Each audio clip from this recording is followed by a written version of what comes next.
that feeling of overwhelm starts to happen. Like right before you're about to push, you're like, I can't do this anymore. I'm overwhelmed. And then Katie comes in and she grabs my hand and stares at me right in my eyes. And she's like, you can do this. You were made for this. And everything feels calm right after that. Hi, I'm Kayla Heater, follower of Jesus, wife and mother of 5 children, Christian childbirth educator and doula, and your host of the Surrendered Birth Stories podcast, where we share God-centered birth stories, evidence-based birth education, and our pursuit of surrendering our birth plans to God. Let's get started. Hi, everyone. I hope your week is off to an awesome start. I just tweaked my neck, so mine is not as awesome, but it's okay. Hopefully it'll be good here in the next couple of days. If any of you or your kids have gone back to school, I hope that is off to a great start. Lots of friends' pictures online of everyone's first day of school pictures I've been seeing lately, which is always fun. Even though we homeschool now, I loved school growing up, and I went to public school my whole life and then went to college, became a teacher, and then taught public school for a while. So it's really hard to let go of that. But I'm sure we'll do like a first day of co-op picture or something. Our homeschool schedule is sort of shifted over the years. We do more of like a January to Thanksgiving schedule instead of like the August to Memorial Day thing. So we're still in the middle of our, if you want to call it a school year. It just, I don't know, when you homeschool, it kind of just feels ongoing, at least the way that we do it. We take breaks whenever we want to or whenever it's convenient instead of on a specific calendar. So happy back to school for those of you going back to school. Speaking of school, which isn't really school, it's way more fun. But I wanted just to mention briefly about our online course. For those of you who don't know, we launched our online on-demand course earlier this summer. I think it was back in May. And now the class that I teach live in person quarterly here in the Triad, I teach it 4 times a year, is now live, available online, on demand, whenever you want it or need it. So if you're not in the Triad, or if your schedule just doesn't line up with mine to come to our in-person classes, that class is for you. So I hope you'll go check it out. There's a link to it in our show notes. But the online course is ready for you. We've gotten really great feedback about it. People have been really getting a lot out of it. They love it, which brings a lot of joy to my husband and I because we worked so hard on that for so long. So we're so glad that it's helping so many people. Just so you know, is a fully comprehensive course, everything from pregnancy to, of course, everything about labor, postpartum, lots of postpartum, breastfeeding, intense breastfeeding course. It's got everything you need. There's no other class that you would need to take if you take this course. There's about 10 to 12 hours of video content, tons of extra resources, and this is for anybody. So whether you're a first-time mom planning, like a medicated hospital birth, or if you're a 3rd or 4th-time mom and you're planning, a completely natural home birth center, anything, anywhere in between. We have had so many different types of people take this class, and everybody has just had really great things to say about it. And I do believe it's really helped prepare them for the amazing journey that God has taken them on. So please click the link in the show notes to check out more information about it. We would love to have you take that online course. And even though it's online and on demand, I do a monthly Q&A Zoom call with our online course takers that you're welcome to hop on and join and ask your questions. And of course, you can always email me your questions at any time. Okay, let's jump in to this week's episode. Have you ever tried to do something alone when you knew God designed you to do it in community? Christine was looking for like-minded friends during her third pregnancy that she could be in deep relationship with, and God answered her prayers. So much so, he even gave her a doula through one of those friends, and thank him that he did, for she was the calming presence Christine would need during her overwhelmingly fast, precipitous birth. She's already said after this experience, she would definitely have a home birth next time. Welcome to another episode of Surrendered Birth Stories. I am your host, Kayla Heater, and I have Christine back with us today. Christine shared her first two birth stories in episode 44, but she has had a third little baby. So we're excited to hear her story. I'm going to have my husband put your episode 44 in the show notes so people can click right on it and go back if they haven't heard it. But for those who don't have time to do that right now, Christine, can you introduce yourself? Let us know about you and your life and help us get to know who we're talking to today. Absolutely. I'm really excited to be back chatting with you. And I think what you're doing is so important because hearing birth stories is just such an important part, I think, of preparing for birth and delivery and wrapping your head around having a baby. So I'm just excited and honored to be back. So yeah, like Kayla said, I'm Christine Hollis. I have three kids now. I have two boys and my first girl. Her name's Heidi, and then I've got Sterling and Eli. 4, 2, and then she's almost 4 months, and loves to let the world know that she is here. She is my chatty gal. I love to exercise in my spare time. I previously used to work at Lululemon. That was one of the highlights of my 20s. And yeah, love to exercise, love to be in community, and love to do life with my boys. I stay home with them full time. And yeah, and it's never a dull moment. Mm-hmm. I'm familiar. Yes. Never a dull moment. Actually, really hoping that it's really dull here for the next 2 hours because my husband's out of town. And so I have my eldest daughter on duty out there watching all the other kids and hoping we don't get interrupted. So we shall see. Okay. So your first two birth stories, your boys, we don't have time to necessarily rehash all of that right now, but you can, touch on those as you feel led to. But take us to this third pregnancy. Was it something that you guys were planning, really hoping for, excited for, or did it sort of come out of left field? Tell us the story. So we had been planning, although it was a very quick plan. We basically were like, let's try to get pregnant. And by the grace of God, I got pregnant pretty much immediately. So I'm very, very thankful for that. And first trimester was really rough, like we had just touched on. Felt nauseous the whole time, way more than I did with the boys.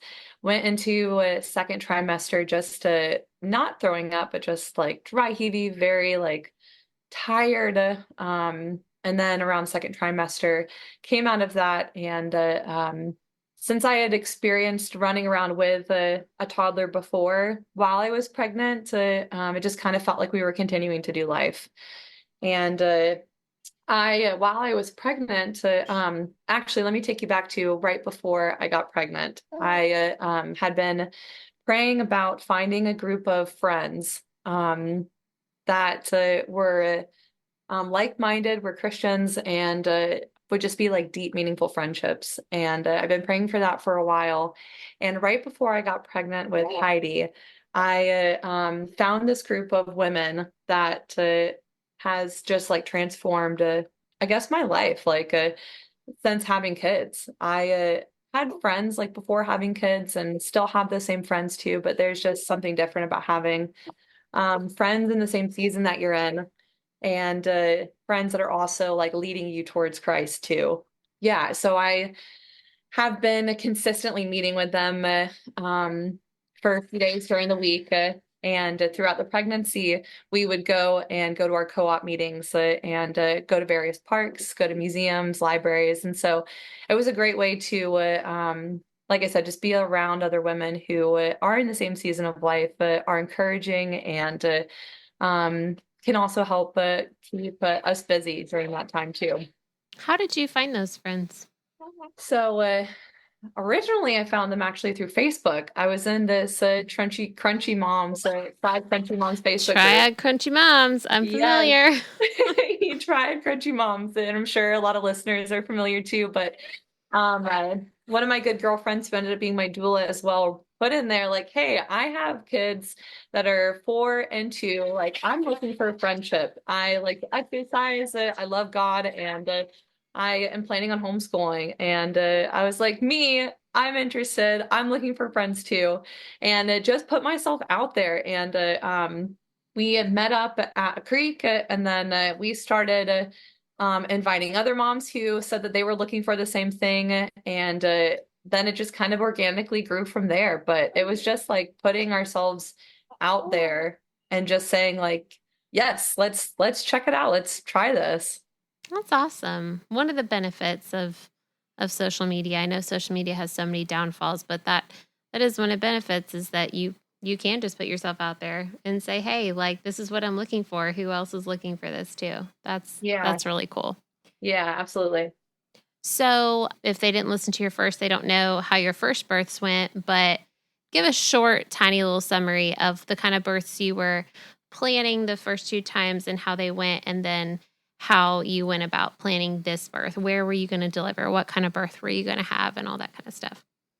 So first birth, went into it, I would say a little naive, and then afterwards went through some postpartum depression and found God through that, or he found me, pulled me out of that. And then redemptive birth with my second with Eli. Both of those were in the hospital. One was at Cone and then the other one was at Forsyth. Switched practices in between there to someone that I felt like was supportive of just like patient care, just completely listening to what I had in mind for the birth, and um didn't treat me as just another patient walking through the door. Yeah. So yeah, redemptive birth for the second, and then falling in love with birth was what I experienced with the second birth too. I was like, if I'm going to have a positive experience with this, I felt like I needed to completely engulf myself in all knowledge about birth and love it, like watch birth videos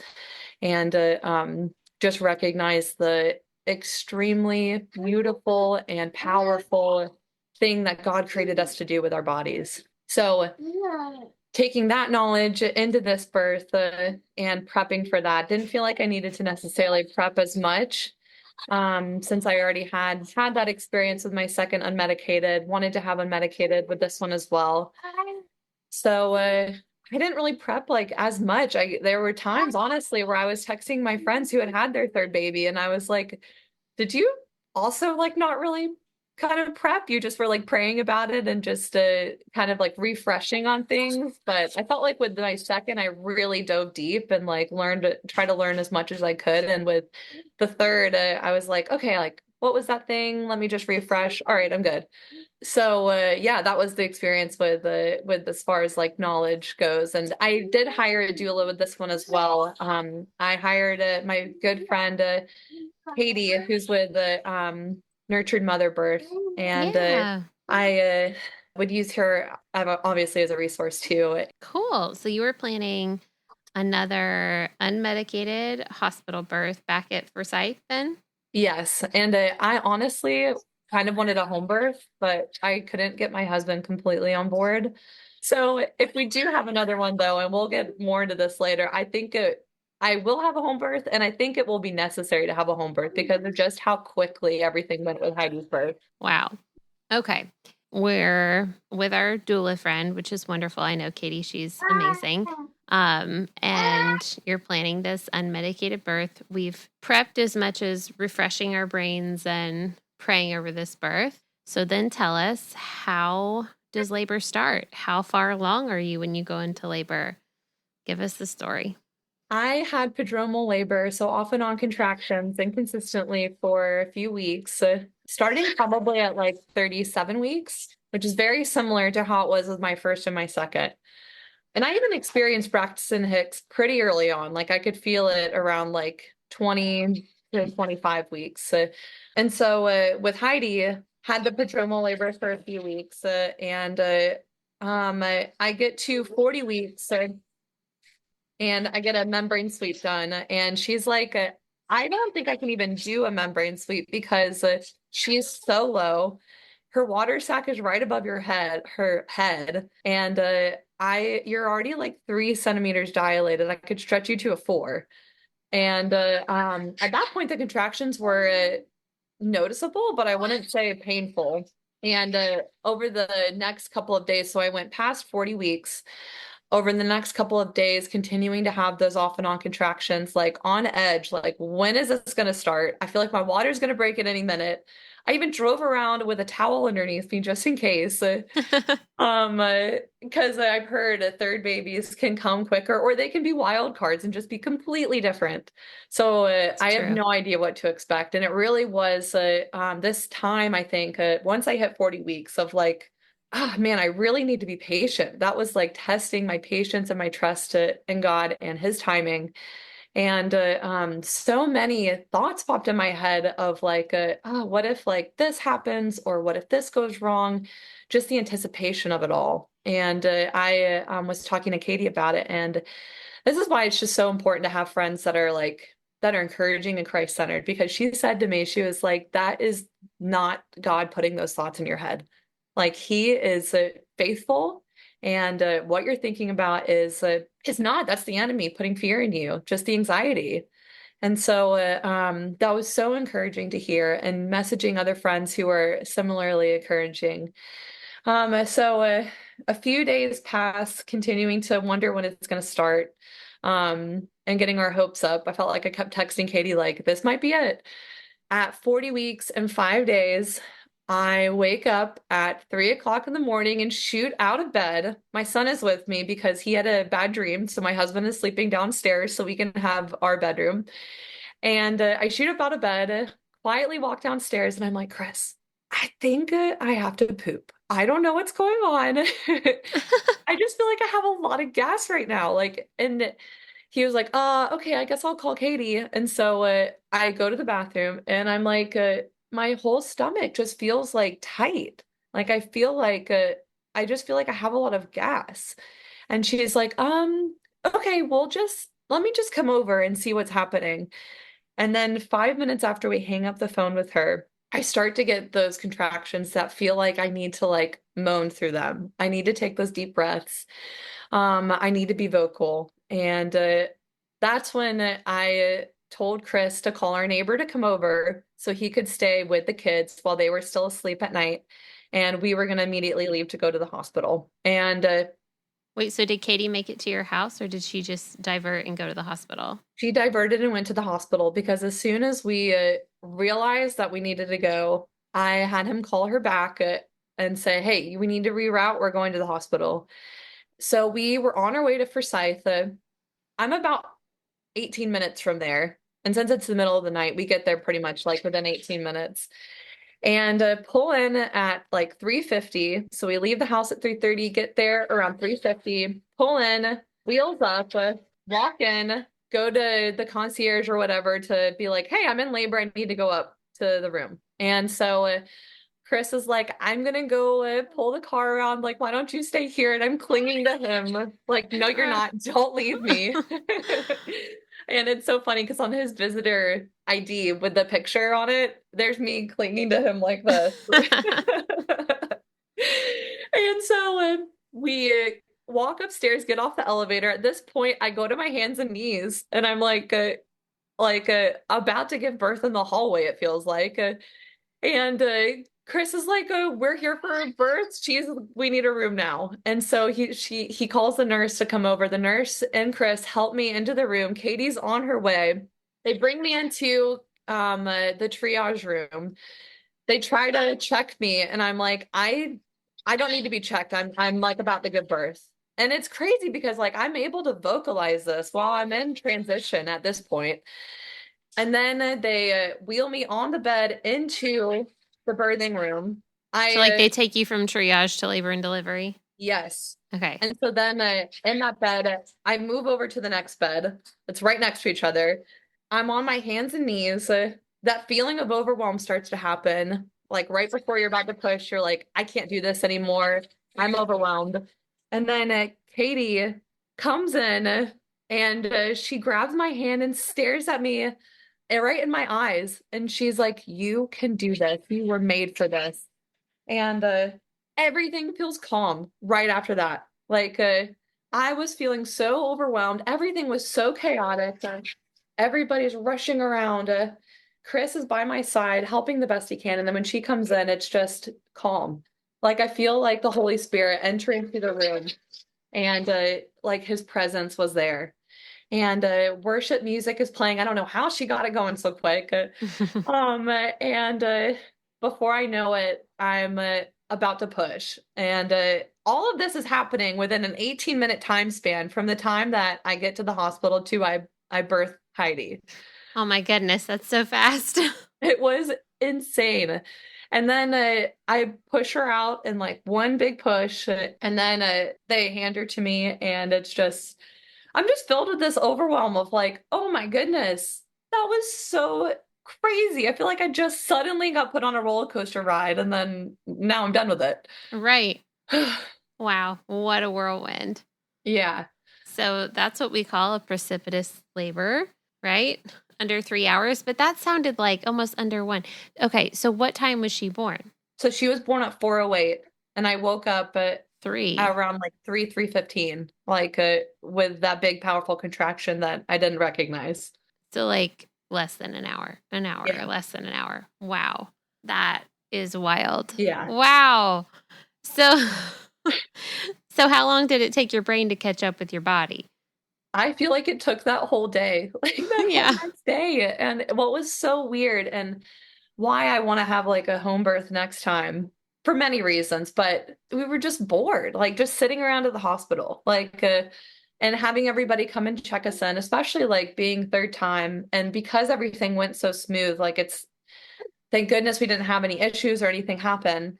Um, but yeah, we were just, it was such an interesting experience just giving birth that early in the morning and then having the whole day of being awake and just like chilling, just Yeah. relaxing. And I felt like it took that whole day to catch up. And we actually signed an AMA to leave that evening so that way we could be home with the kids and we could just sleep in our bed. And not be interrupted and all the things. Well, when Yeah. babies come that fast, it's usually because they're ready to come and there's nothing wrong. They're just ready to get out and be on the outside. So how did your actual postpartum go? I mean, I know you're still a little bit in that, but your first postpartum was so rough. So how did this one go? So this postpartum went really well. It was no signs of any postpartum depression or anxiety. Glory to God for that. And it was physically more rough than I anticipated. My whole body felt like I got hit by a truck. And then every week it was like I got hit by a smaller vehicle. So the first week was a semi truck, the second week a pickup truck, the third week maybe a mail truck. And then finally, after like a month, it felt like, okay, I just got hit by a bike. I'm good. So did you have any like tearing or stitching or anything? So I had second-degree tear with her. And in the hindsight, I really should have just like tried to calm down a little bit in the pushing part. It just came on so fast. That like wrapping my head around that at the time was challenging. And like maybe not in the moment I would have done this, but maybe if I would have just like slowly pushed that rather than like that big powerful push, Mm, then the tearing might have been more minimal. yeah. But yeah, I was just overwhelmed. But yeah, second-degree tear and it healed fine. And it was more so just like my like hip that felt it. Yeah. They get really sore through all that. Yeah. Mm. The other thing that was different, has been different this time, is just like having the two toddlers. Mm-hmm. And I feel like my head is constantly like on a swivel.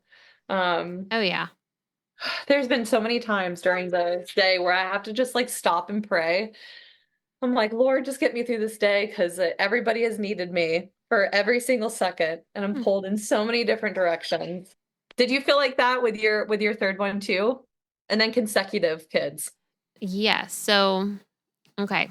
I felt like that really a lot with my second, going from one to two. That was, for me, my hardest transition out of all of these because with one, I just felt like, okay, I can do this. Like, it's just me and her. We've got this. But with two, it was because the older one, because the first one still really needed me. Hmm. And then obviously the newborn needs you. I mean, she was more independent than she was when she was a newborn, but she was still like 2.5, 3.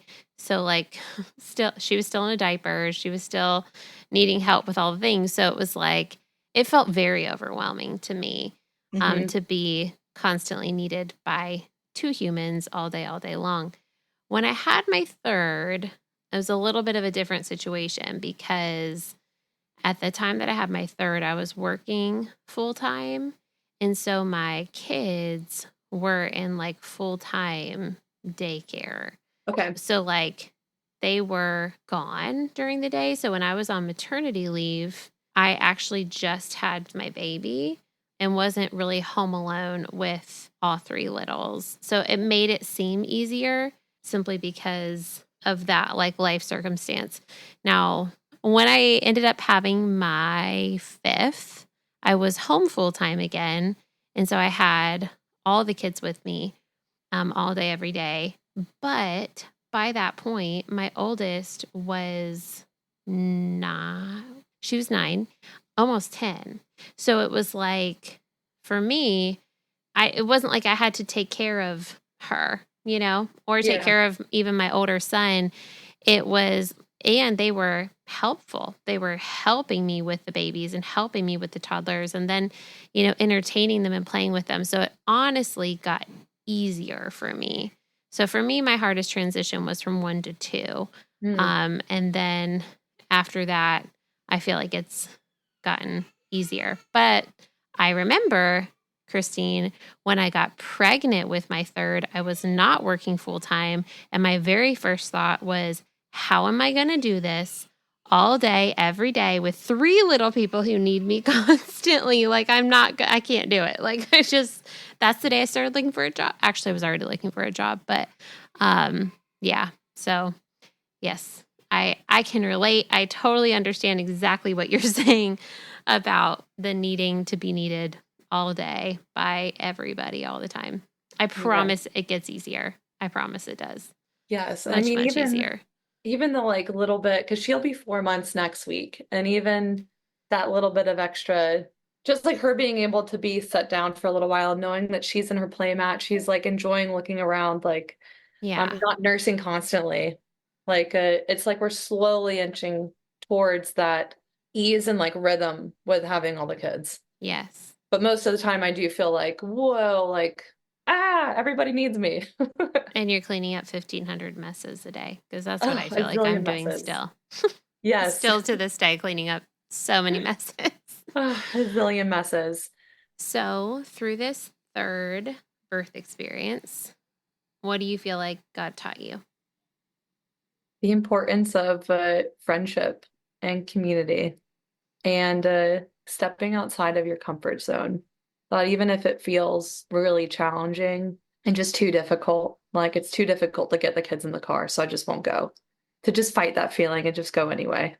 I need to hear that even now because that can be a overwhelming feeling of just simply getting everybody in the car and buckled with their shoes on and coat or whatever and ready to go.